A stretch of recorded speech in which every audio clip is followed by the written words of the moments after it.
Ladies and gentlemen, boys and girls, you are tuned into Mic Drop. I'm your humble host, Big Mike, coming to you from a humble home. Hope everyone's doing well out there. Survived another week. I know I did, so I'm doing good. I'm wearing the glasses. Don't be alarmed. I just figured I'd switch it up a bit. Plus, the glare from my computer and my iPad has been driving me nuts. So these are a little bit of a reflector, so it help with my eyes because I'm getting a little bit older. So my eyes don't work so good. But no. Anyway, this topic is gonna be a little bit kind of darker, a little bit more harsher than topics I've done recently. There's a method to the madness, is reason why. But before I get into my topic, I do want to send my condolences to the shooting that happened in Atlanta, where a gunman murdered and killed 8 people, 8 Asian Americans in Atlanta. I think it was either Tuesday or Wednesday. I'm not sure on the day, so I apologize in advance for that. But yeah, so I did want to send my condolences to the families and friends of the victims because obviously any life that's lost in a manner of that nature is always bad. There's no justification or rationale for that, so I'm not going to sympathize with anyone who conducts that type of behavior, kills anyone in cold blood for no reason. However, there is something that I do want to talk about in relation to that. I'm calling this vlog Reality Check.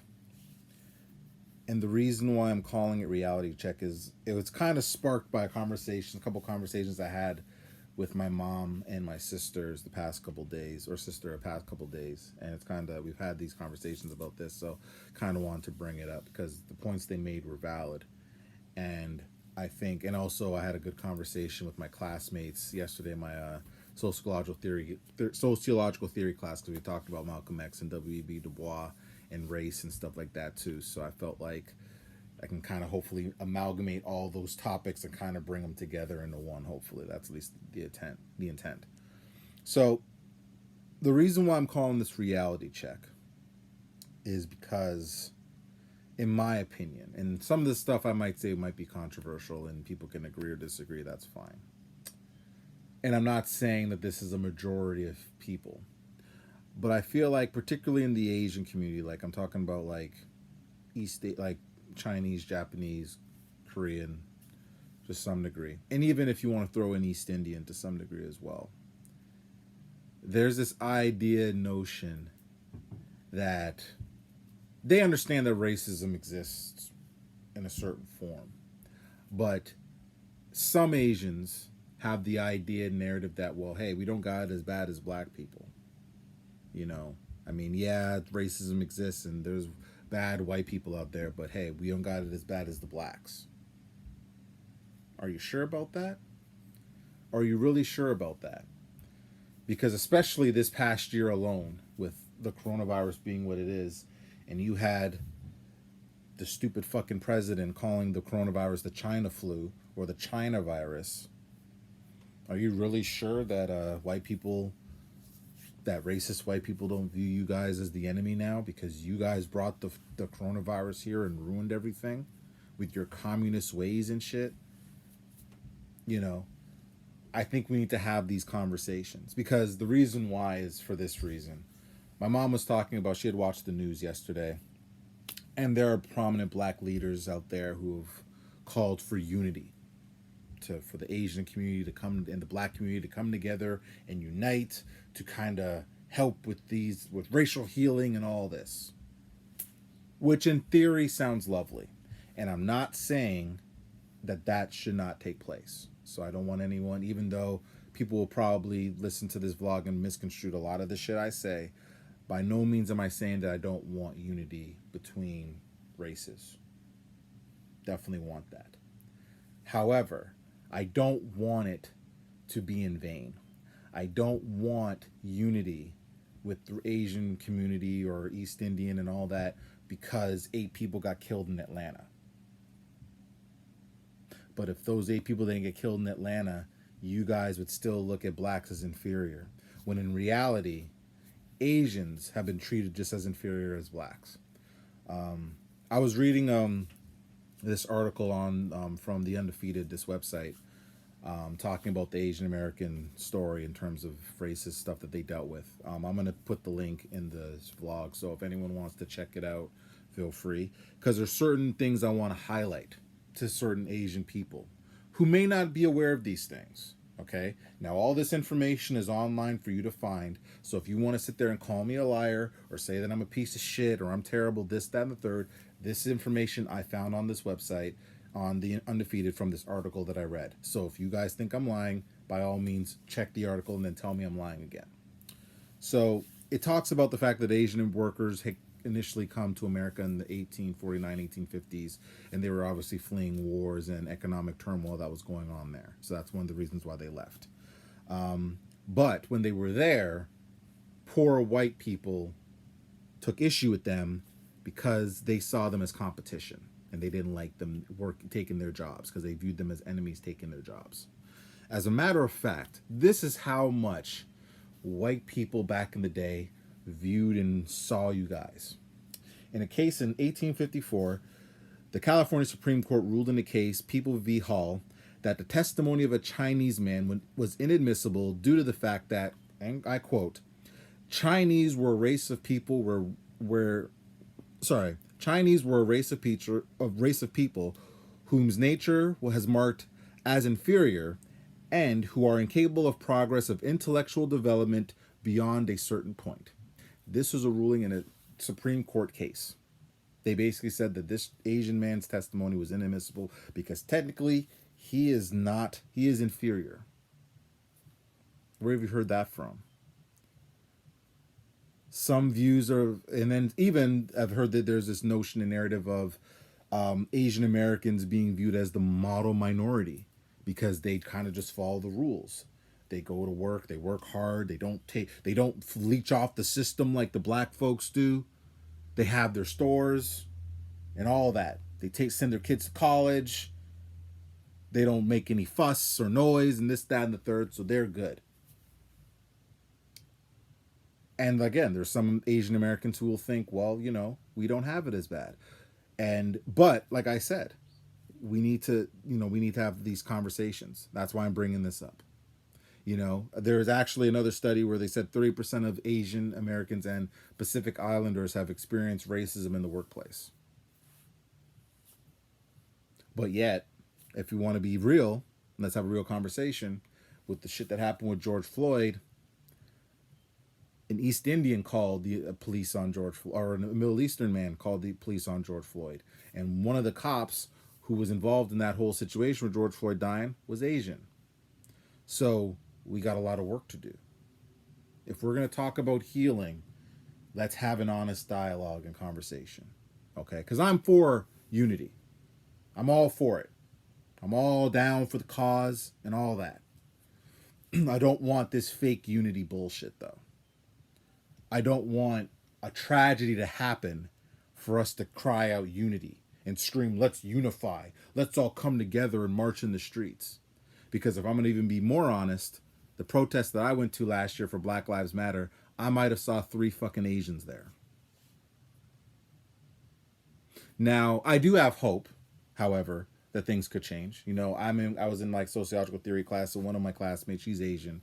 And, she basically said in a nutshell that equality should be for everybody. There shouldn't be a separation of races and stuff. And I think white people have done an amazing job of being able to keep us all separate and have us all bickering amongst each other and thinking that we're all, well, I'm better than you guys and the white man treats us better than you. And in reality, racist white people don't care. They see us all the same, basically, and they'll treat us all as such. And if nothing else should make you Asian Americans realize that, is the shit that happened in Atlanta. Because if that didn't make you realize that you guys are in the same boat as us, your boat might be a little bit more shinier looking. It might look a little bit better, but you guys are in the same boat as us. They treat you the same way they treat us. They look and view you guys as the same way they view us, as a threat. And the sooner you guys realize and accept that shit, the better off we'll all be. Because if you can't accept that, I don't want y'all to come and try to march with us and talk about unity and all this shit. I'm all for it, but it can't be fake. It can't be this bullshit unity that we're talking about now. I know that, like I said, we're coming up almost on a year of George Floyd's death. And I mean, we've made some strides, we've made some progress. But like I said in my speech, and I mean this shit, and this is another thing that I want to bring up, is that this is not this movement of trying to eradicate racism and ending racism and trying to have equality for everyone and for everyone to be treated fairly and not be judged based off the color of their skin and all this separation and bullshit based off of that. This is going to take time to do. This is not going to be completed in a fucking year. It's not. So I'm putting people's feet to the fire, and I'm including black people in this too. All this fake woke shit, let's see how woke people are. Let's see if in April when things warm up that people are gonna march out in the streets. Or is it just because of COVID and you guys were bored and you had nothing else to fucking do on your Saturday, so you decided to go march? You know what I'm saying? Like, let's be real. I hope that this year my plan is to go out and do more activism, speak at more protests if God allows, or if the universe allows me to. I would love to. And I want to get more involved. I took a step back last year from it, not because I didn't care about the movement. I was doing too much last year.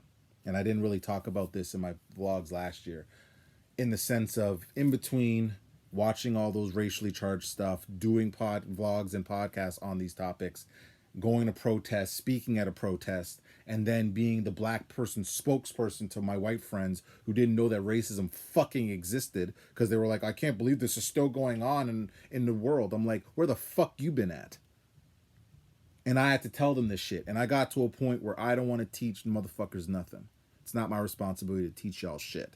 Okay? I looked this stuff up on the issue of Asian racism in America. It took me 5 fucking minutes on Google. So if you guys want to learn about this shit and you guys want to understand what the fuck is going on with racism, not just from black people, but from everybody, look the shit up your fucking self. I shouldn't have to do that for y'all. But I felt the need to speak on it because no one else is speaking on it. It's all good. We want to talk about unity. I'm fine with unity.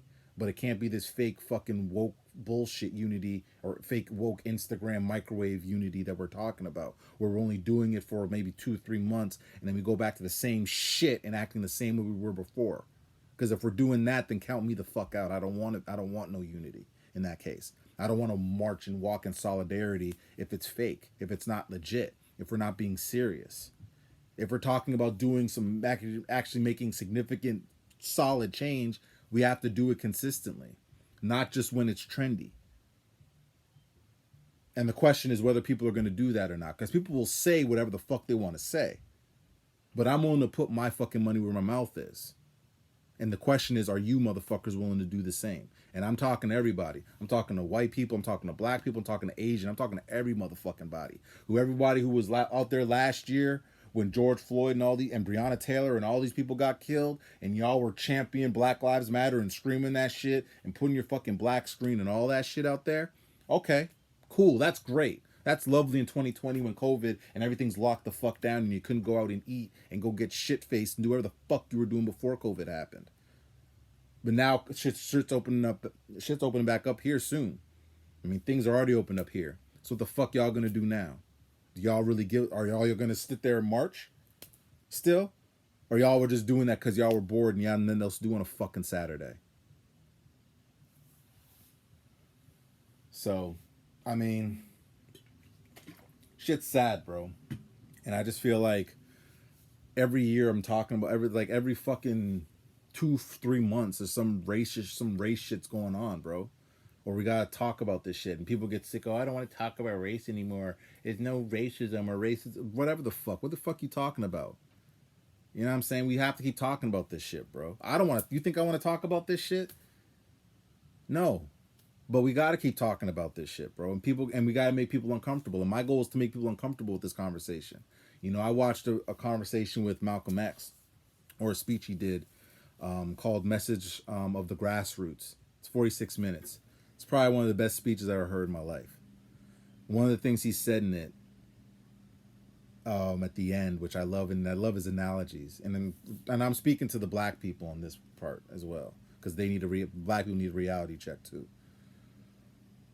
He talked about how when you drink coffee, when you get it, before you put anything in it, it's black, strong.